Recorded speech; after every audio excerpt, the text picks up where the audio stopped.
मई दिवस को मनाते हुए 100 साल होने वाले हैं।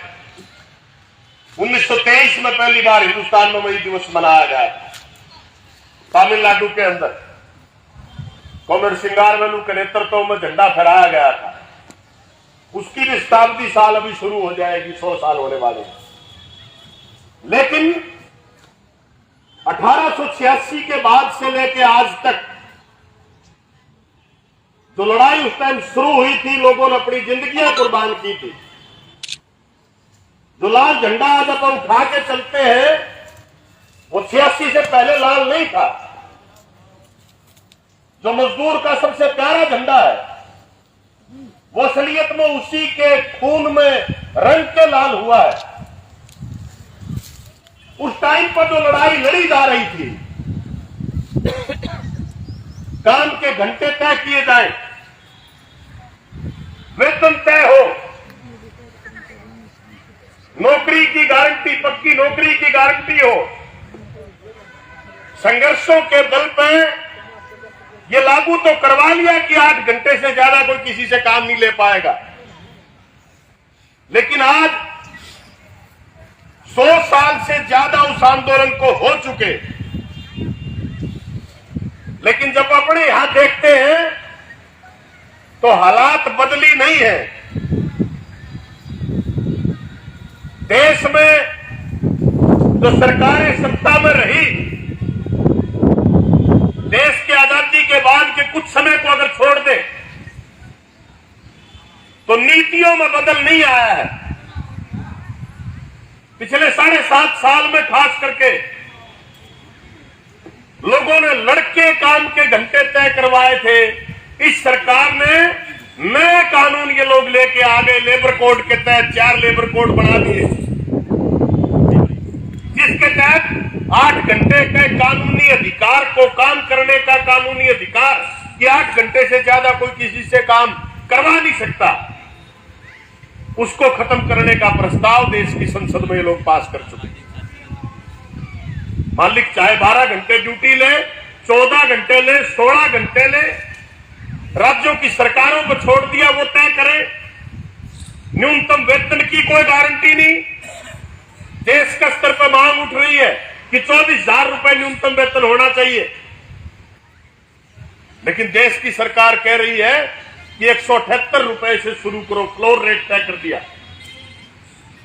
तो जिन कानूनों को बढ़वाने के लिए लोगों ने अपनी जिंदगियां कुर्बान की थी, देश की आजादी के आंदोलन में लोग लड़े थे। साथी फूल सिंह बता रहे थे 8 अप्रैल 1929 को शहीद भगत सिंह बटुकेश्वर दत्त असेंबली में विस्फोट करते हैं, यही कह के कि बैरों को सुनाने के लिए धमाके की जरूरत है। किस बात के खिलाफ होता है? 2 कानून हिंदुस्तान की असेंबली में अंग्रेज सरकार लेके आ रही थी, ट्रेड डिस्प्यूट बिल और पब्लिक सेफ्टी बिल। औद्योगिक विवाद अधिनियम, सार्वजनिक सुरक्षा विधेयक, वो दोनों कानून अगर लागू होते तो भगत सिंह की कलम से उन्होंने कहा कि आज हिंदुस्तान में ये कानून आ रहे हैं। आज से 5 साल 6 साल पहले अंग्रेजों की जो पार्लियामेंट थी, ब्रिटिश जो संसद थी, उसमें ये कानून लेके आ चुके कि हड़ताल करने के अधिकार पर पाबंदी लगाई जाए। पब्लिक ट्रेड डिस्प्यूट बिल के तहत आप हड़ताल नहीं कर सकते। उसी के अधिकार को पाबंदी लगाना चाहती थी अंग्रेजी सरकार। पब्लिक सेफ्टी बिल के तहत लड़ने वाले जो लोग हैं, जिन्होंने विद्रोह किया अंग्रेजों के खिलाफ, बगैर किसी मुकदमे में उठा के उसको जेल के अंदर डालने का अधिकार प्राप्त करना चाहते थे अंग्रेज उन कानूनों के तहत। और ये बात आजादी के आंदोलन के दौर की है। आज देश आजाद है, चुनाव हम करते हैं, अपने वोट से राज चुना जाता है। चुनी हुई सरकार ने आज फिर वही वैसे ही कानून, नाम बेशक उसका ट्रेड डिस्प्यूट बिल नहीं है, नाम बेशक उसका पब्लिक सेफ्टी बिल नहीं है, लेकिन ठीक वैसे ही कानून ये लेबर कोड के तहत वो लोग लेके आ गए। हड़ताल करने के अधिकार पर पाबंदी, हड़ताल नहीं कर सकते आप लेबर कोड अगर लागू हो गए तो। पब्लिक सेफ्टी बिल जैसा ही कानून यूएपीए लेके आ गए, अनेकों लोगों को, कोई लेखक है, मजदूर नेता है, किसानी के आंदोलन में काम करने वाले लोग हैं, अलग अलग क्षेत्रों में काम करने वाले लोगों को उठा के जेलों के अंदर डाल दिया। 2-2, 3-3 साल से जेलों के अंदर बंद है, कोई जमानत तक नहीं हो रही उनकी। तो क्या फर्क रह गया अंग्रेजों के राज में और देश की आजादी के बाद जो लोगों के द्वारा चुनी हुई सत्ता है, लोगों के द्वारा चुना गया राज है। ठीक कह रहा था कपूर कि एक टाइम था जब युद्ध करके, हमला करके दूसरे देश के ऊपर कब्जा करते थे, जिसके खिलाफ भगत सिंह ने नारा लगाया था, साम्राज्यवाद मुर्दाबाद। आज भी युद्ध करके डायरेक्ट हो सकता है कब्जा नहीं किया जा रहा छोड़ के एक आध जगह को, लेकिन नए तरीके की स्थिति पैदा हो गई। हमारा देश सीधे तौर पर, एक टाइम था जब वो निर्गुट आंदोलन का नेतृत्व करता था, आज वो अमेरिका का तलहटू बन के बैठा है, गड़बड़ियां कर रहा है साम्राज्यवाद के साथ। हमारे देश के बड़े बड़े कॉरपोरेट सीधे तौर पर देश की सत्ता कॉरपोरेट के साथ साझीदार नहीं है, कॉरपोरेट देश की सत्ता को चला रहे हैं। 7 साल पहले जिस अडानी को कोई पूछता नहीं था, आज वो दुनिया का 5वें नंबर का पूंजीपति बन गया, दुनिया का 5वें नंबर का पूंजीपति। कल एक जगह बात कर रहा था, एक भाई खड़ा होकर बोला 5वां निधि चौथा बन गया, उसके ही बापा बतलाण लाग रहे तड़के था, तीसरा बना पाओ। रोज संपत्ति बढ़ रही है, रोज पैसा बढ़ रहा है, लेकिन देश की आम जनता की हालात तो नहीं बदल रही।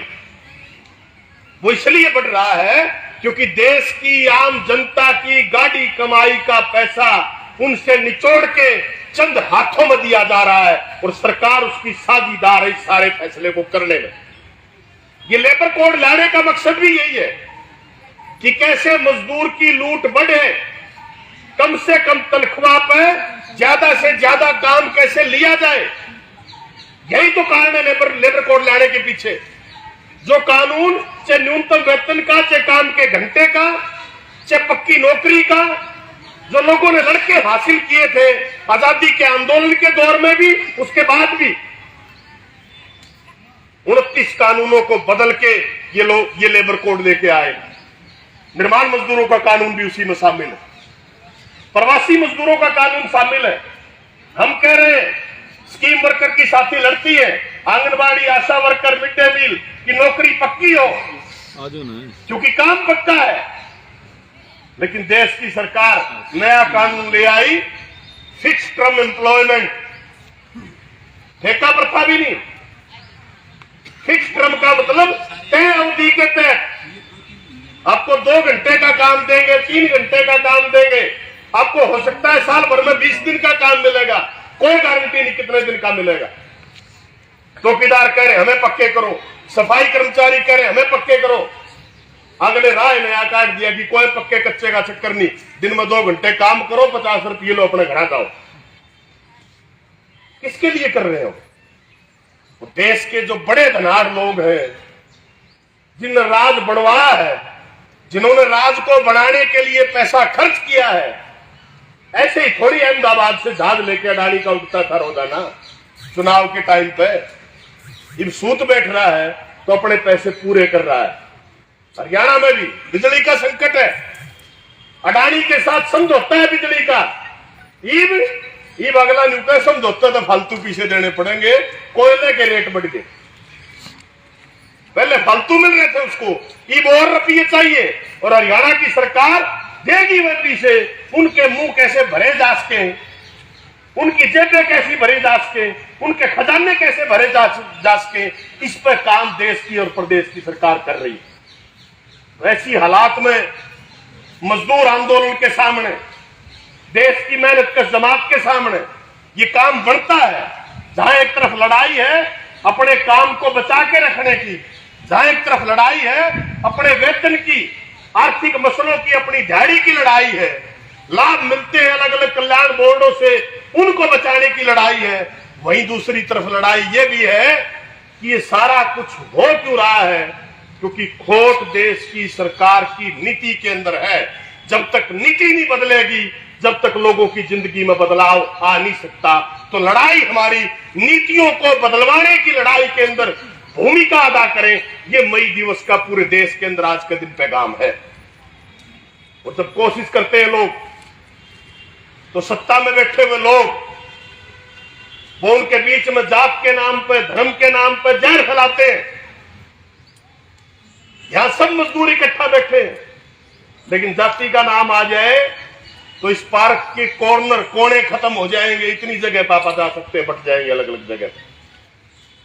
हिंदू मुस्लिम के नाम पे ये दिल्ली के अंदर जहांगीरपुरी की घटना, आज तक कभी दंगा नहीं हुआ, लेकिन साजिश रच के बाहर के लोग गए, वहां पर लोगों के बीच में झगड़ा पैदा करवाया।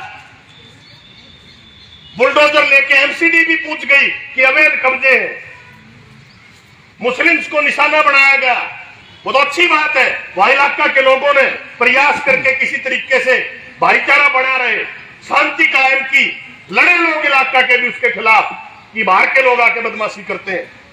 हमारे यहां भी ये भिवानी की घटना है, मजार तोड़ दी गई, मजार की जगह पर हनुमान का फोटो धर दिया। अरे हमारे लोग तो चाहे वो हिंदू है, चाहे सिख है, चाहे मुस्लिम है, चाहे वो किसी जाति का है, घने गांव ऐसे जिनमें पीर की मजारे है, कड़े लोग जा पीर है, कड़े कुछ है, सब साझे तौर पर अपने अपने विश्वास है, पूछते आए। लेकिन आज ये भेद कर रहे हैं। हनुमान चालीसा का पाठ करो, रामनवमी के नाम पर पूरे देश में दंगे करवाए जाते हैं। सोची समझी साजिश के तहत कर रहे हैं सब कुछ। ये पटियाला की घटना है आपकी 2 दिन पहले की, हिंदुओं के सिखों के बीच में झगड़ा। क्यों? क्योंकि देश में जो सत्ता बैठी है उनको पता है कि क्योंकि नीतियों में तुम्हारे खोट है, लोगों के खिलाफ तुम काम कर रहे हो, तो इनकी नजर बांधे बगैर, नजर अगर इनकी बांध के रखोगे जाति और धर्म के नाम पर, तो तुम्हारी सत्ता कायम रह सकती है। अगर इनको पता चल गया असलियत में घटित क्या हो रहा है, तो तुम्हारी सत्ता बचने वाली नहीं है, तख्ता पलट होने में देर नहीं लगेगी। इसलिए साथियों, आज जरूरत है कि हमें हमारी लड़ाई को, अपनी लड़ाई की धार को तेज करना चाहिए और फैसला करना पड़ेगा कि हम किसके हक में हैं, किसके पाले में हैं। और ये तो साबित हो रहा है, ये जो महामारी आई कोरोना की, उसने तो खुले तौर पर साबित कर दिया कि कौन सी सत्ता है जो देश के अपने लोगों के हित में काम करती है। बड़े बड़े देश, अमेरिका, इटली जैसे, जिनमें बहुत बेहतरीन स्वास्थ्य सुविधाएं थी, जो न्यू के आकर थे भारत में बेहतर इलाज कितने नहीं, इस बीमारी के आने के बाद सबसे ज्यादा लोग वहीं पर मरे हैं। क्यों? क्योंकि स्वास्थ्य सुविधाएं तो बेहतर थी। किन के लिए थी? जिनकी जेब में पैसा है, खाते पीते जो लोग हैं। कौन लोग मारे गए? मारे वो गए जो रोजाना मजदूरी करते थे, मजदूर थे, मेहनत करके खाने वाले जो लोग थे, वो मारे गए, इस महामारी का शिकार हुए। दूसरी तरफ चीन, जहां से ये बीमारी पैदा हुई, वियतनाम, क्यूबा, कोरिया जैसे देश, जिनने अपने देश के लोगों की स्वास्थ्य के ऊपर पैसा खर्च किया, सरकारी क्षेत्र में स्वास्थ्य सुविधाएं थी। अमेरिका जैसा नहीं कि सब कुछ प्राइवेट कर दिया, जिसकी जेब में पैसा है वो इलाज करवाओ, नहीं सड़के मरो। उसके ठीक विपरीत क्यूबा में, वियतनाम में, कोरिया में, चीन में, जो समाजवादी देश है, उनने ये साबित किया कि सरकारी ढांचे के अंदर ही लोगों का इलाज संभव है। तो जिस व्यवस्था की ये डींगे मारते हैं, बेहतर बताते हैं, जिसको ये कहते हैं कि निजीकरण करके बेहतर हो सकता है, वो इस महामारी ने उसकी पोल खोल के रख दी। बुरी तरीके से वो व्यवस्था फेल हुई। समाजवादी देश जिनने अपने लोगों के ऊपर पैसा खर्च किया, वो इस बीमारी का मुकाबला कर पाए। हमारे देश में भी, केरल में, जहां कम्युनिस्टों की सरकार है, लाल झंडे की सरकार है, उनमें भी बहुत बेहतर तरीके से कैसे निपटा जा सकता है, क्योंकि सरकारी ढांचा है गांव तक स्वास्थ्य सेवाओं का, वो भी तभी मुकाबला कर पाए। पूरे देश से लोग पैदल पलायन करके अपने अपने घरों को जा रहे थे। केरल से किसी मजदूर ने पलायन नहीं किया, क्योंकि जो मजदूर बाहर का गया हुआ था उन्होंने मेहमान श्रमिक नाम दिया, प्रवासी श्रमिक नहीं कहा। उनके लिए खाने पीने का, रहने का प्रबंध किया। जब जाना चाहो तब चले जाना, भूखे मरने की नौबत नहीं आने देंगे। ये फर्क है। तो समझना हमें भी पड़ेगा कि देश में सत्ताधारी जो लोग हैं वो इस ऐसी व्यवस्था को कायम करना चाहते हैं जिसमें सब कुछ निजी हाथों में चला जाएगा। आज हालात ऐसी बन गई, सरकारी स्वास्थ्य सुविधाएं उनको निजी हाथों में देने का फैसला, आयुष्मान भारत यही है और कुछ नहीं है। रोडवेज, रेल, हवाई अड्डा, हवाई जहाज की एक कंपनी थी देश की। इस बार के बजट में देश की वित्त मंत्री कहती है कि हमें बड़ी खुशी है कि एयर इंडिया दोबारा से टाटा के पास चली गई। अरे एक के तो कंपनी थी सरकारी, वह तुमने फिर निजी हाथों में दे दी और इस बात की तुम्हें खुशी है। वो सारे सरकारी महकमों को बेचना चाहते हैं। एसकेएस के साथी बैठे ज्यादा बेहतर बता सकते हैं। तमाम सरकारी महकमों को आपा कह रहे हैं कि हेल्थ के अंदर सरकारी ढांचा मौजूद रहेगा तो लोगों की जिंदगी बचाई जा सकती है। और आपा तो सब भुगत भोगी है। मेरे से बड़े जितने लोग हैं उनकी बाजू के ऊपर निशान है सबके। क्यों? ये नस्तर बोलिया करते आड़े के और खंदे होंगे, टिक्के लगते थे, हैं? नस्तरे बोलिया करते ना, सबका लगते थे। वो प्राइवेट हॉस्पिटल नहीं लगाए, सरकारी ढांचे ने लगाए।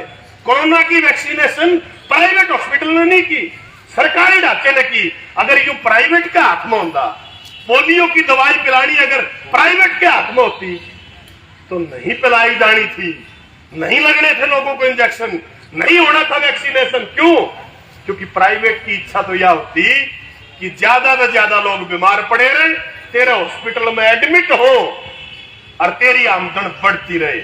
इसलिए जरूरत है साथियों, सरकारी ढांचे को बचाया जाए, लोगों की जिंदगी के साथ खिलवाड़ ना हो। सरकारी स्कूल बचे जिनको ये प्राइवेट करना चाहते हैं, और जो लोक कल्याण की अनेकों कल्याणकारी योजनाएं जो लोगों ने लड़के कानून बनवाए थे, चाहे निर्माण मजदूरों का, चाहे फैक्ट्री के मजदूरों का, चाहे अलग अलग जगह पर काम करने वाले मजदूरों के कल्याण बोर्ड बने थे, उस पैसे को भी ये लोग देश के बड़े पूंजीपतियों के हवाले करना चाहते हैं। जैसे खेती को लेके ये लोग कानून लेके आए थे। तो आज मैं ज्यादा चर्चा न करते हुए, आज दिन है, CIQ भी अपना घोषणा पत्र जारी करती है और स्पष्ट तौर पर सिटू ने अपना घोषणा पत्र में लिखा है कि वो लड़ाई जो 1886 में शुरू हुई थी, बेशक उसको आज 100 साल से ज्यादा हो गए, लेकिन वो लड़ाई खत्म होने वाली नहीं है। वो खत्म तब होगी जब धरती पर से शोषण खत्म हो जाएगा, इंसान के द्वारा इंसान का शोषण नहीं होगा। शोषण मुक्त की समाज की स्थापना किए बिना ये लड़ाई खत्म होने वाली नहीं है। ये झंडे लाल झंडे सड़कों के ऊपर ऐसे ही लहराते रहने चाहिए, अपना आंदोलन ऐसे ही जारी रहना चाहिए, तभी हमारी मुक्ति संभव है और कोई रास्ता नहीं है। मैं अपनी ओर से अब तमाम साथियों को मजदूर दिवस की, ऐतिहासिक मई दिवस की शुभकामनाएं देते हुए इस लड़ाई को जारी रखने का संकल्प लेते हुए अपनी बात खत्म करूंगा। 2 नारों के साथ सभी साथी जवाब देंगे। इनकलाब जिंदाबाद, दुनिया भर के मजदूरों एक हो, दुनिया भर के मजदूरों एक हो, मजदूर किसान एकता जिंदाबाद, मजदूर किसान एकता जिंदाबाद।